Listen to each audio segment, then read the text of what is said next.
I'm your host Eamon Hassan, and welcome back to another video here at Most Amazing Top 10.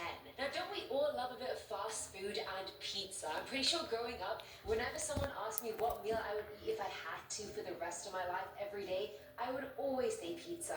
Chuck E. Cheese is a household name in America as a fun pizzeria and entertainment center. The restaurant serves pizza as well as other food and has a bunch of arcade games and amusement rides inside as well, and a band of animatronics that sing. But as with every good thing on this channel, there are a lot of conspiracy theories about Chuck E. Cheese, so let's get into it. Do remember to like and subscribe to the channel and top 10 Hindi videos as well, guys. But without further ado, this is the top 10 scary Chuck E. Cheese theories. Starting us off with number 10 is Chucky himself. There is something wrong with Chucky, guys. So when the animatronics are up there performing, there's an electric version of Chucky, but for a more user-friendly, child-engaging experience, there is usually an employee wearing a Chucky suit going around the restaurant as well, interacting with the kids, talking to them, making them laugh, etc.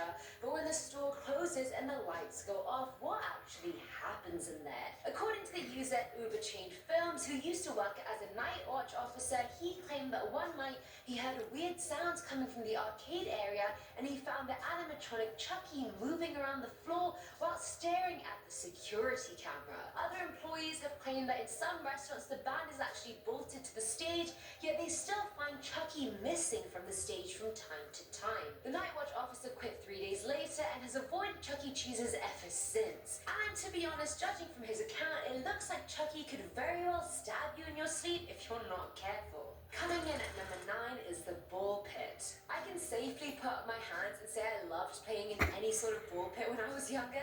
Literally, as soon as I'd see one, I'd make a beeline for it and just dive right in there. It's a lot of fun, that is undeniable. But as a kid, you don't really think about whether what you're diving into is clean or not, or if it even gets cleaned at all. Well, according to some theories, the ball pits at Chuck E. Cheese restaurants never get cleaned ever. I'm sorry, what? What do you mean they never get cleaned ever? No, that's exactly what I mean. As a place where kids are playing, and that's a lot of bacteria and sickness getting passed around in these balls. Countless past employees have posted their ball pit poop stories on Reddit. One said there's more poop in the ball pit than you would ever expect. Well, that's just brilliant considering I didn't expect any to begin with. And another user said the ball pit is never clean. She had seen it being cleaned once, where they put all the balls into a net, then put them in the back of a truck, which was then put through a car wash. And that was about all the cleaning they were gonna get. I don't have any kids, but when I do, I feel like I'm gonna stay away from any sort of ball pit ever. I enjoyed it, but they can't. At number 8, we have the future of Chuck E. Cheese. Now, many people may not know this, but Chuck E. Cheese was initially founded by Nolan Bushnell, the founder of Atari. He wanted to merge the market of food and games, but then realized he was selling arcade games for $1,000 or $2, and then they would end up making the owner 15 to 20K in its lifetime. So he started Chuck E. Cheese in order to reap the benefits of his arcade games and beat out competition. Smart guy, I have to say. The idea of pizza and games was solely tailored to kids, and an animatronic band was introduced as entertainment for the parents. And a lot of people say that the band is sort of the restaurant's downfall. CEC became so focused on Chucky and the band that the game sort of took a back seat. Had this not happened, though, people have theorized that Chuck E. Cheese could have been one of the best gaming and food establishments ever to exist, better than any of the game dens available to us now. But Chucky stopped that from ever being a reality and made it into the mouse-centered monster it is today. Filling our number 7 slot are the Chucky mascots. If you're lucky enough to work as a mascot for a sports team or a mascot in general, I pray that you work somewhere where they at least wash or at least dry clean your costume, because that is not the case at Chuck E. Cheese. I've read countless posts on Reddit now from ex-employees about this dreaded suit and how it never gets cleaned. Redditor Tragic Symphony said they once tried it on during their orientation, and you're literally drenched in sweat by the time you take it off, so obviously the inside of the costume smells like a dead animal of some kind. Appetizing. So many of them have theorized that these suits drive employees crazy if you're the one stuck as Chucky every day of the week.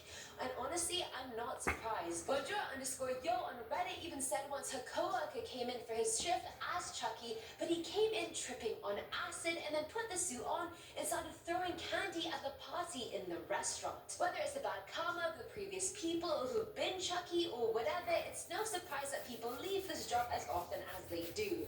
And not to mention the amount of times they get hit in places that really hurt by little kids. not a great time.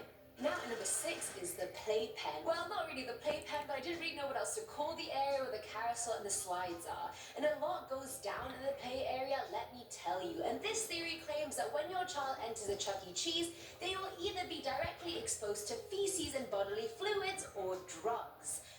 Yuck.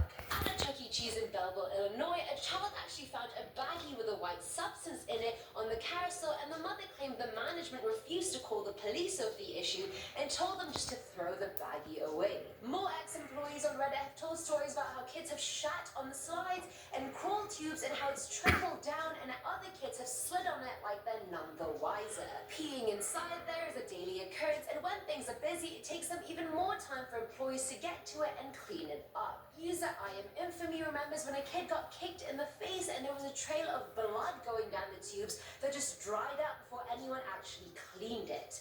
There are a lot more horror stories about more drugs and bodily fluids at Chuck E. Cheese, but I guess the moral of the story is either don't take your kids there or sanitize them thoroughly after you leave. Coming at number 5 are the arcade games. So if you've ever played a claw game where you have to maneuver the claw and grab something in order to win, you know that every time it's like you're winning, and then the claw magically loses grip and drops your prize right before you can get it. Darn. Well, for every claw game, there's a yellow box that actually controls the pressure of the claw. So if you turn it left, it decreases the pressure, and turning it right increases it. And obviously, all the employees at Chuck E. Cheese know this. And of course, what do most minimum wage employees do at work?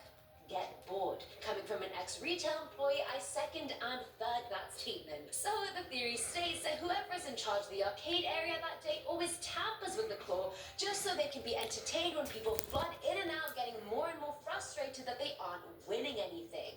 Sadistic, but I see the appeal. At number 4 is the sex den. Probably not the first thing you think of when you think about Chuck E. Cheese, and I honestly don't blame you, but here we go.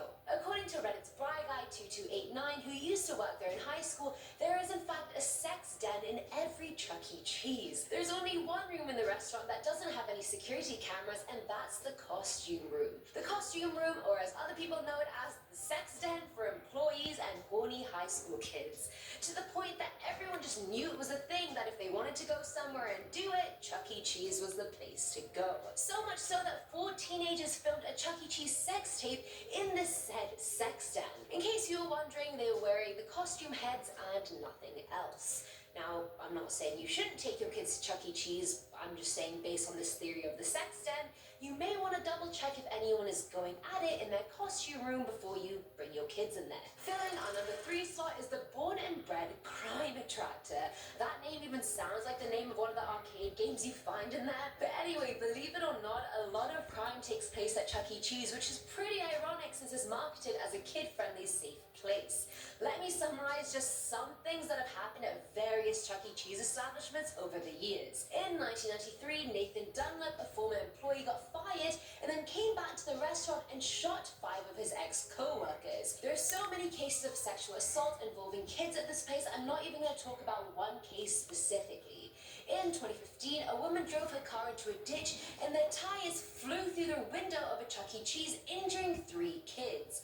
Customers have started brawls against the employees on multiple occasions, whether that was because of a malfunctioning game or photo machine, or because they were told to keep it down. Public indecency has been a thing, and I could go on, but I won't. But the point is, the theory claims that because of how attractive Chuck E. Cheese is in terms of what it offers, I mean games and food, what's not to like, that it's a magnet for crime and has been since it opened and will be until it closes. So people want it shut down now because the rate of crime at these establishments is seriously increasing. Now at number 2 is who is Chucky. Now sometimes there is someone assigned to be Chucky and that's their only job at the restaurant, and other times the employees take turns in being Chucky. But one thing we can all agree on is that the suit smells like a bad smelling armpit mixed with rotten cheese. Legitimately. But anyway, suit stench aside, apparently it's not that hard to get your hands on your very own Chucky suit. I don't know who'd want one, but that's fine. I'm not judging you. There was a case told by ex-employee and Reddit user Bob the Pillager about his restaurant